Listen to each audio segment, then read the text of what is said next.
Test mic 1 2 3 4 5 6 7 8 9 10.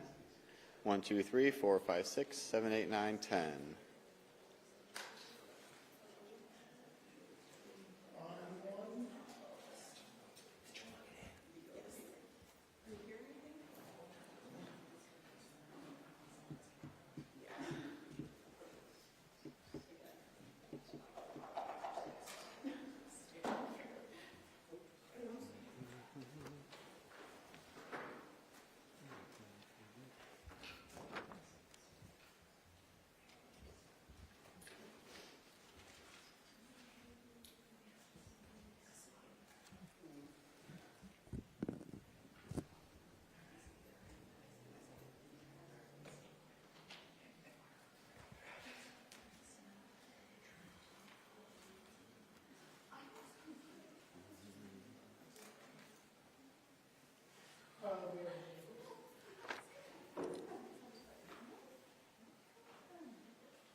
Test 1 2 3 1 2 3 4 5 6 7 8 9 10.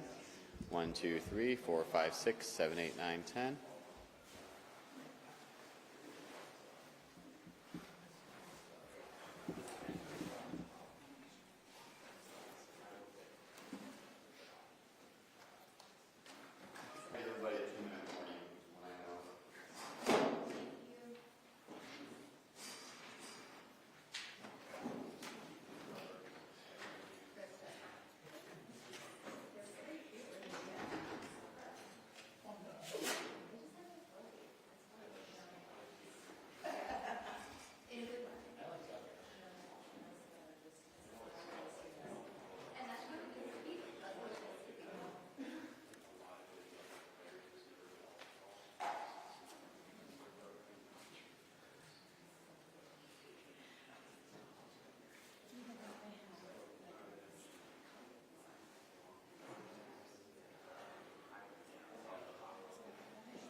Mic check 1 2 3 4. Mic check. Check 1 2 3 4. Ooh, kind of like this. Thanks.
Morning, everybody.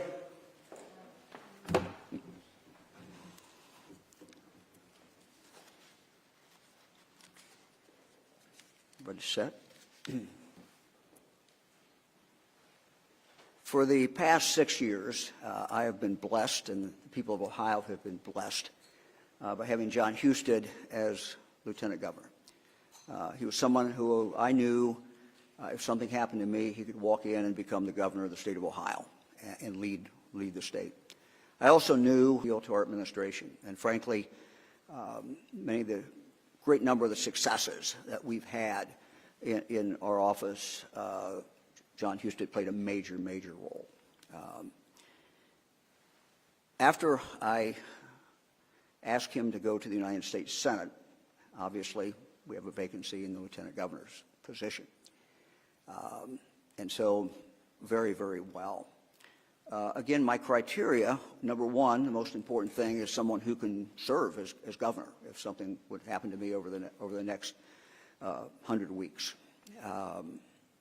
Second, I want someone who can really contribute, someone who can be value added for the people of the state of Ohio, someone who has all the skill sets to be part of our team and to lead. A number of different things, and I might just go through the different things that I think are very important. I want, first of all, someone that knew Ohio. This is a complex state. This is a state of city-states, but it's a rural, 70 of our counties are rural, just a very diverse who knew the state. I want someone whose judgment I felt was very good. I want someone who was a leader, someone who is used to making decisions, someone who listens, weighs the different options, and then comes to a conclusion. I want someone, frankly, who shared Ohio values, my values, Ohio's values. Someone also, though, who could pull people together. One of the requirements, I think, of a governor is someone who can work. Don't always succeed, but at least work to try to pull people together. I want someone who kind of shared my vision for the state of Ohio, and that is that we want everyone to live up to their God-given potential. I want someone who would focus on education, focus on workforce. Those are really the two areas that we will continue to focus on and put the most emphasis on for the next 2 years. I want someone who understood, as I said, that workforce development. I want someone who understood the connection between career tech, between business, and between education, and had worked in that field.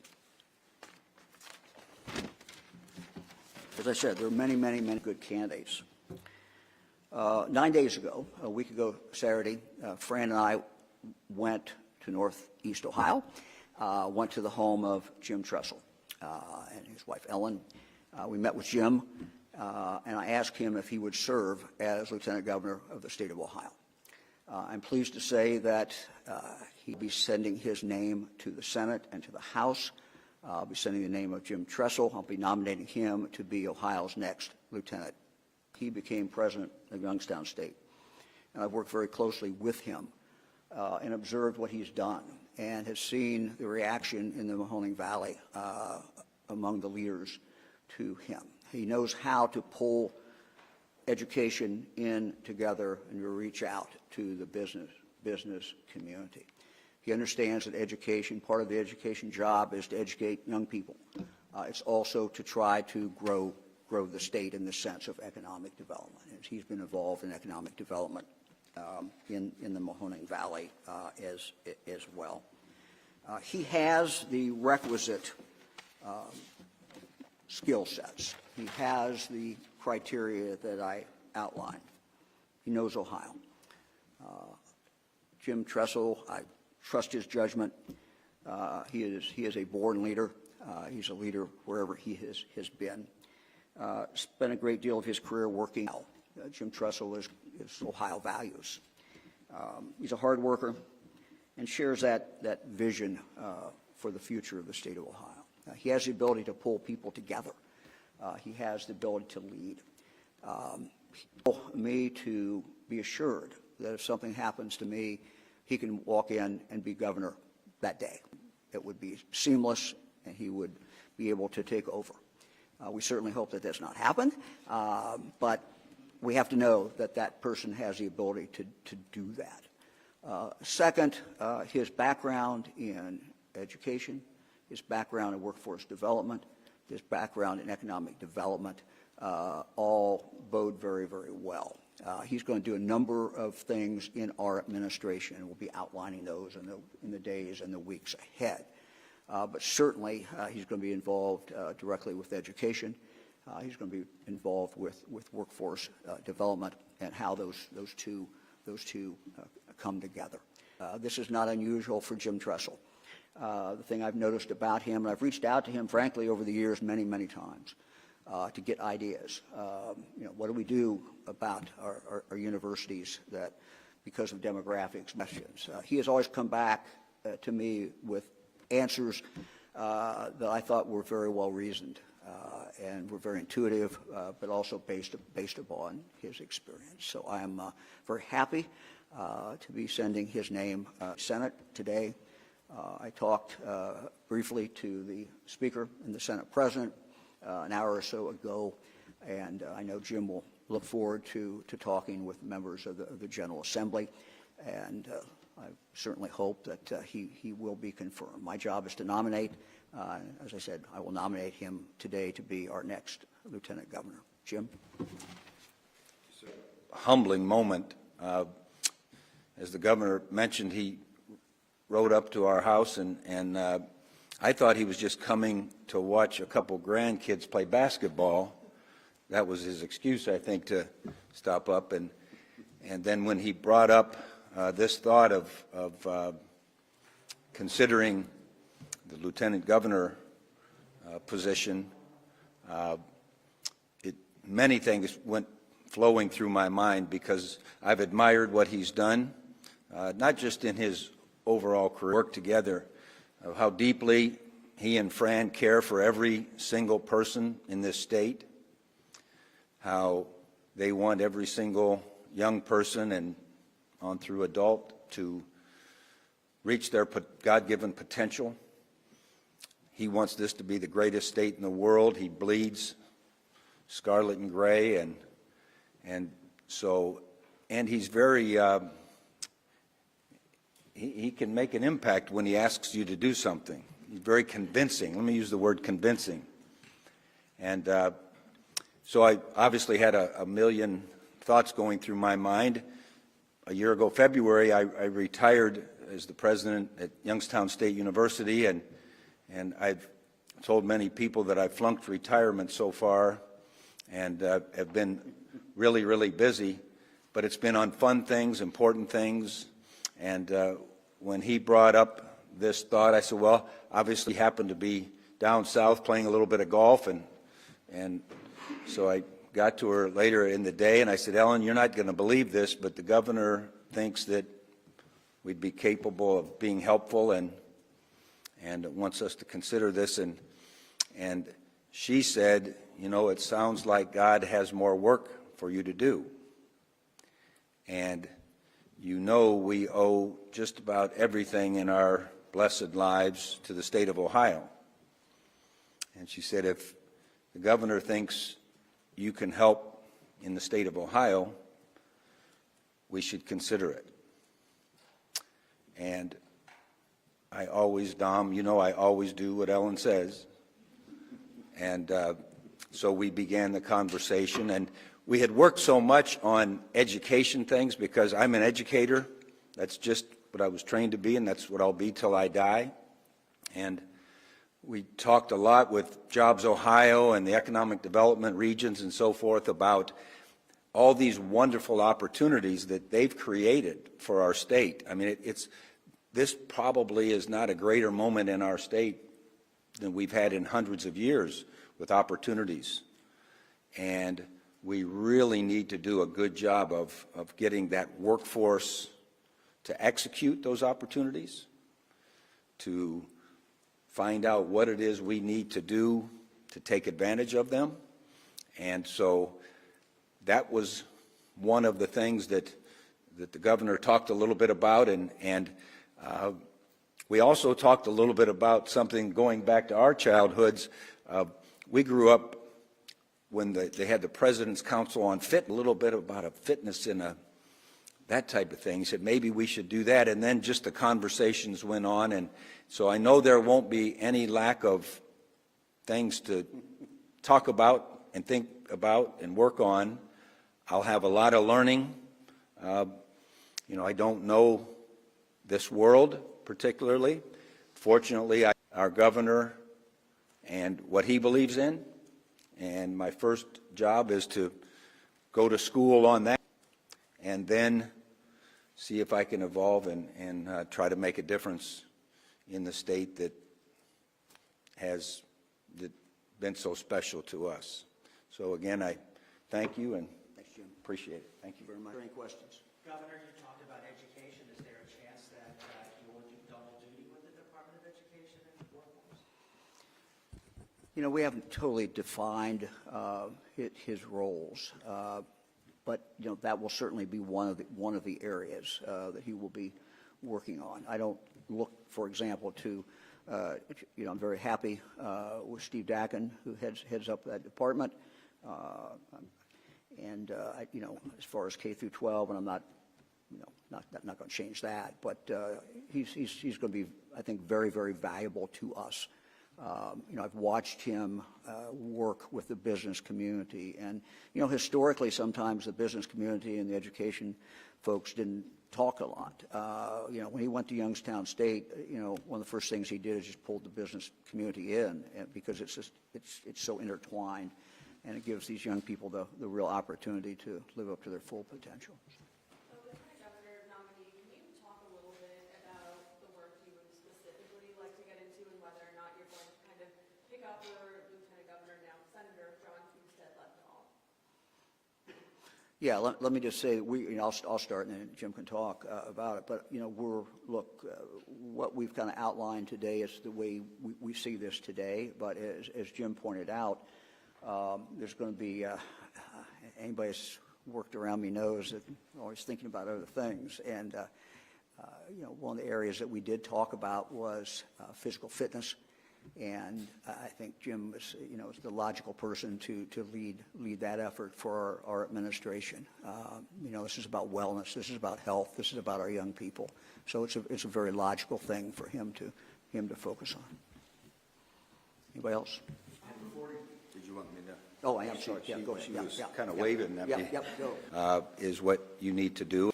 I want to study a little bit about what Jon Husted has going on, and so I want to learn, the business, if you will, and then it's up to, when you sit down with the team and the staff and everyone else, trying to figure out who plays what position best, and I'd be more than happy to help wherever I can. With so much division from the national level, what will you do to make sure that you work for every Ohioan, no matter what side they're on? Well, one thing that I always believed was every single person on our team was who I worked for. And when I was running a university, I was representing every single student, every faculty member, every staff member, every alum. And everyone is important. We had a little acronym we always used with our young people, WAYT, and that simply meant, what are you thinking? We want to know what you're thinking, because if what you're thinking, we can maybe get some good ideas. What you're thinking, maybe we can clarify and give you some data as to why this is going on. But clearly, every single member of the team, really in a society, the only way we'll have a great society is if I understand that I'm insignificant without every other person in this society. And that's what I would pledge to do. Right now in the legislature, you have a lot of lawmakers who have a lot of different ideas about what should be done to reform, especially higher education, but education in general. You've been there. You've worked as a coach. You've worked as an athletic director, I think. You've worked as a teacher, you've worked in head of a university.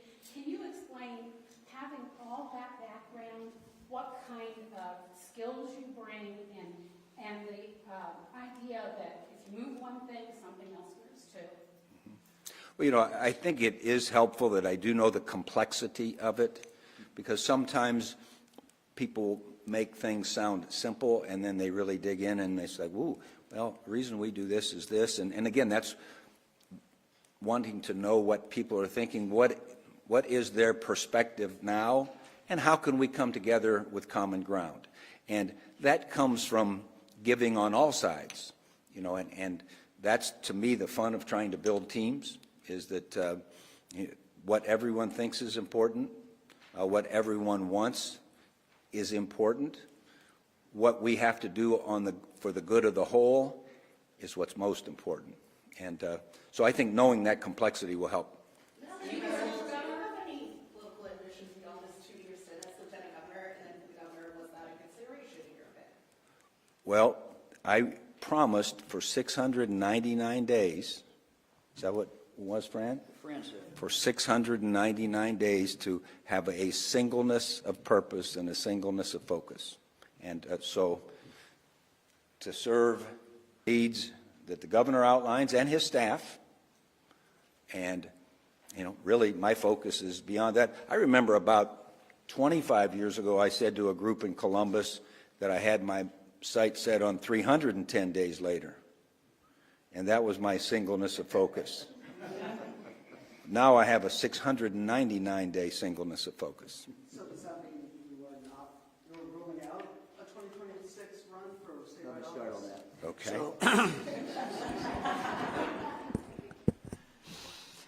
We've had no discussion about that. I asked Jim to sign up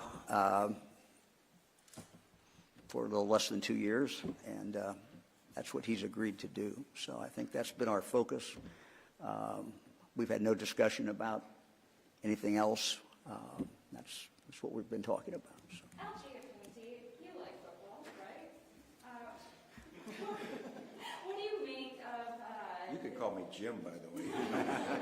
Okay, Okay. Jim. Okay. You like football. What do you make of the Browns and the Bengals wanting state money to, update their stadiums? What do you think about that? So you got to watch her because she's always done. Well, one of the pre-homework things I did do was I watched the budget press conference, and I thought that was a pretty interesting thing with talking about, and I don't know it, tooth and nail, but I thought it was a pretty good thing about some of the proceeds that could go to some of the student activities, and I think it's worth a good conversation. But yeah, I do like the Browns and the Bengals. Yep. I would also say that, speaking of that, when you look at that plan, under our plan at least, we'll see what the legislature wants to do, but under our plan, a significant amount of this money would go K through 12. And I think, Jim would certainly, if the legislature agrees with that, he certainly would be involved in us putting a plan together. And would mesh well with what we're talking about, which is really kind of use the bully pulpit of the governor's office and lieutenant governor's office to focus a lot more on student wellness. And you have in your budget proposed raising taxes on cigarettes, marijuana, and gambling. Toledo Blake calls them sin taxes. What is the idea of targeting these three things? Well, they're each different. As you know, when you look at starting with marijuana, there was pretty much a consensus reached, although the bill didn't pass the House. There was a consensus reached last year about where this money could be spent, and it could be spent on things that we thought would really make a difference, and frankly wouldn't get done but for using that money in the marijuana. As far as the cigarette tax, when you have that discussion, you have to look at where that money, again, is going.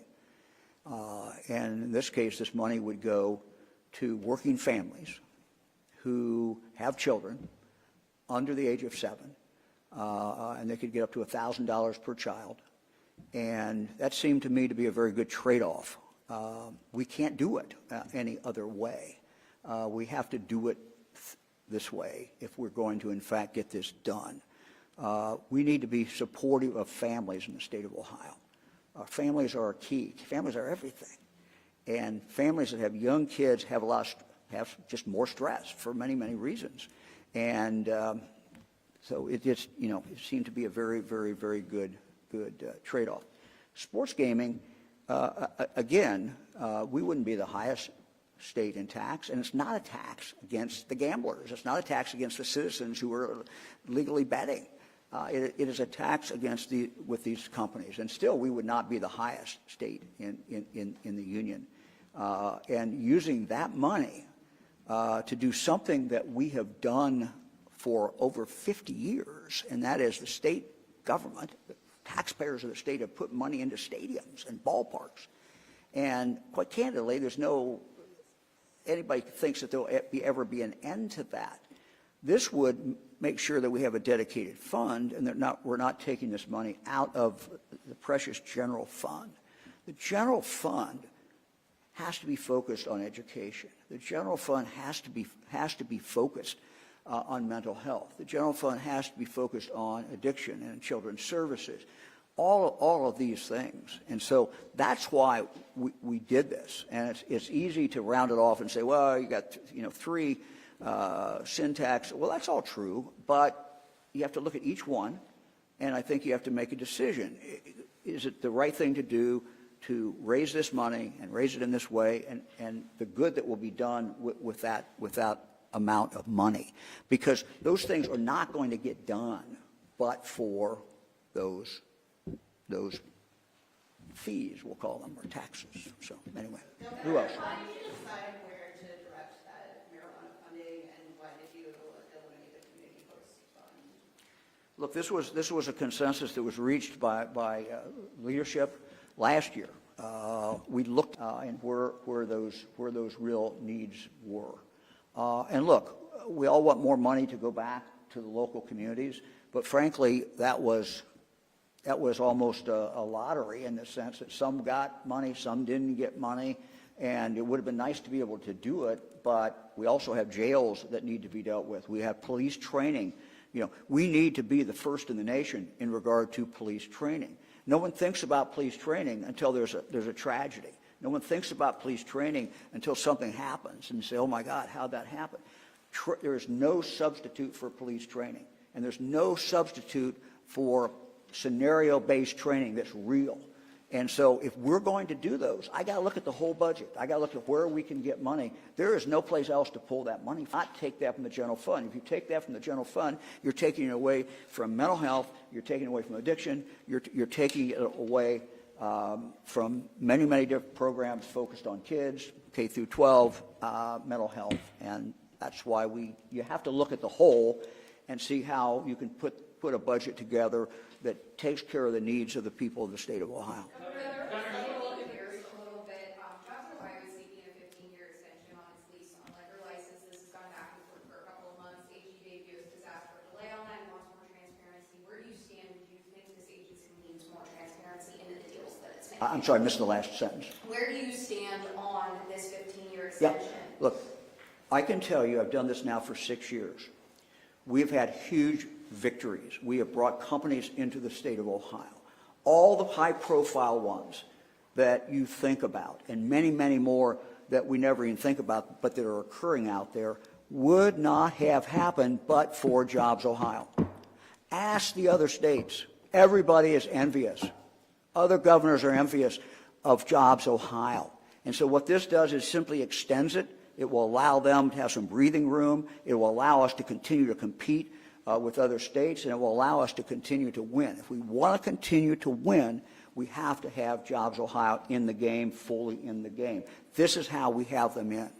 Do you agree with the calls for more transparency, though? Like, do you agree with the calls for more transparency into them? Look, I didn't write the law. I was not governor when it was written, but I will say this, that Governor Kasich and the legislature, I think, did something that was literally transformative. And part of what it doesn't mean we couldn't have some more openness. I would have to look at what each particular suggestion, bill, whatever, would be. But Jobs Ohio's ability to assure a company coming in that nothing is going to get disclosed if, in fact, they don't come to the state of Ohio is pretty important.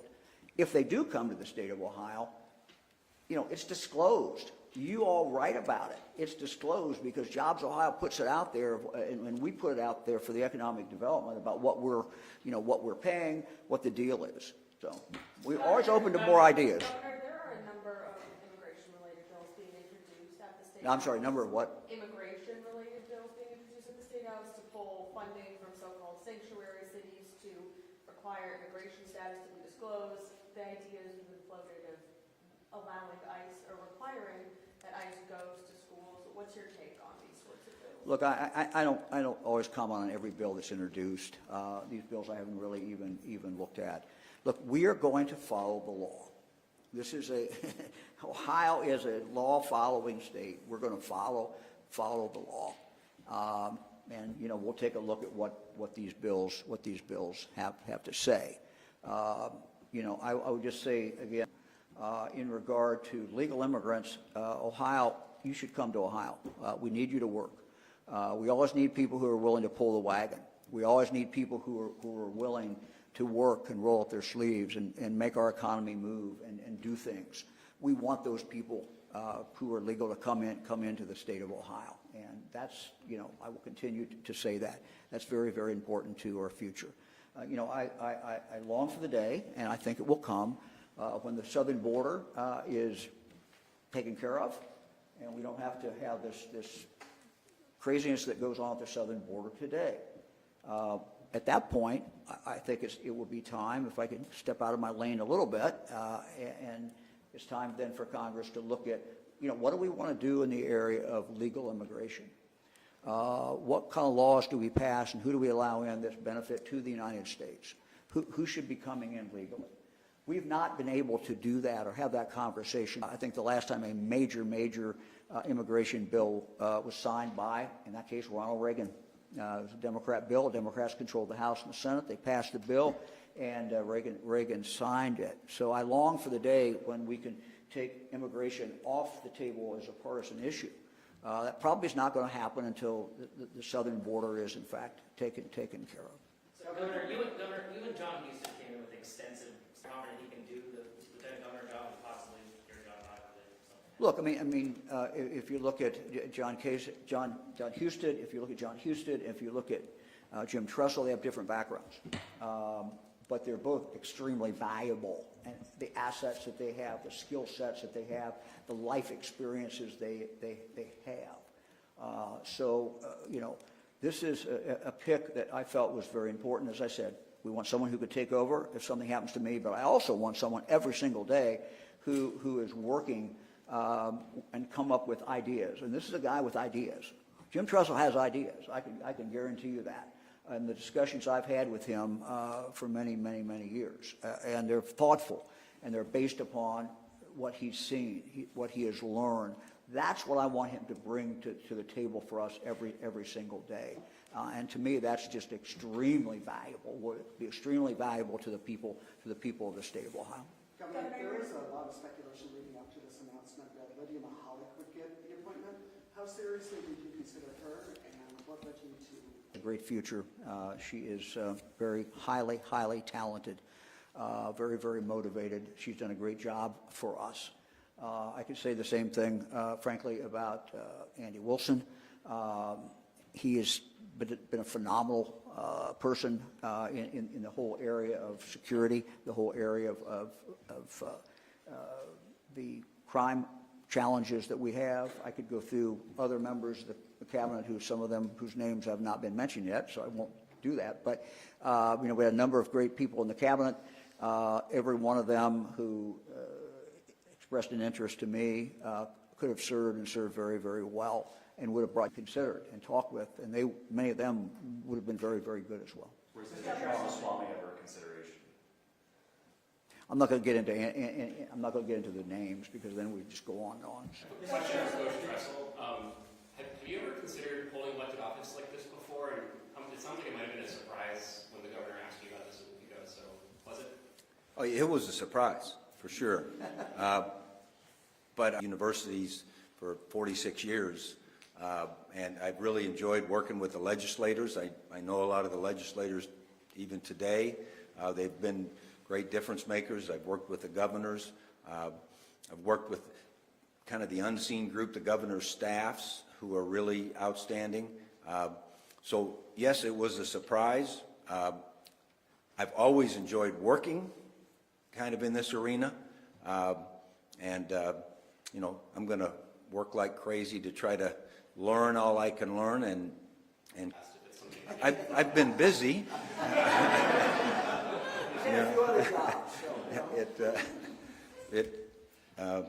No other. Yeah, I don't know the answer to this second one.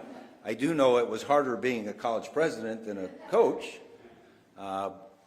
because of the enormity of all that you feel responsible to. And so now I would just guess that because you're in the lieutenant governor situation, it's even a broader group. That I went from 100 guys and a dozen coaches to 12,000 students and 2,000 employees, now to an entire state. So I would guess it's much more complex and it's much more difficult and probably much more exciting. Governor, when did you decide to nominate Jim Tressel? I know you talked to him 9 days ago, but there's been speculation for weeks about who you might name. And Well, I've frankly thought about Jim Tressel for a long time. Governor, your Medicaid budget, part of the growth of it relies on raising hospital franchise fees and being able to draw down more federal funds. Are you concerned about relying so heavily on? Probably not a good idea to be afraid of doing something because a future Congress might change something. I think we take it the way it is today. Everybody knows that anything can be changed. That can be changed. Us to do what we're asking the hospitals, frankly, is to reach more underserved areas. We're asking them to reach out to our rural areas of the state that are not covered as well as, frankly, they should be covered. We've made some progress. We've been able to do some things, but, you know, being able to have this money, that's the part of the deal is that they will reach out and cover many of the areas, the communities, whether they're in the urban area or the rural area, that are not being covered. And they've assured me that they can do this with this additional funds. And so that's why, you know, I've endorsed that, and I think it's the right way to go. We got to serve all our citizens in the state of Ohio, and healthcare is just vitally important. Coach Trestle, are you okay with Ohio losing to Michigan when it comes to marijuana sales? Coach 3 eras ago. No, I'm not good with that in any arena. Governor, President Trump over the weekend announced tariffs on foreign steel. I'm probably and not going to aluminum. comment on this, but go ahead.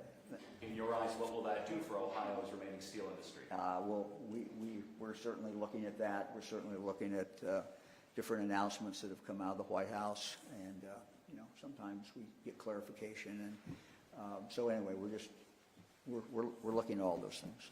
Anybody else? Okay. Thanks, everybody.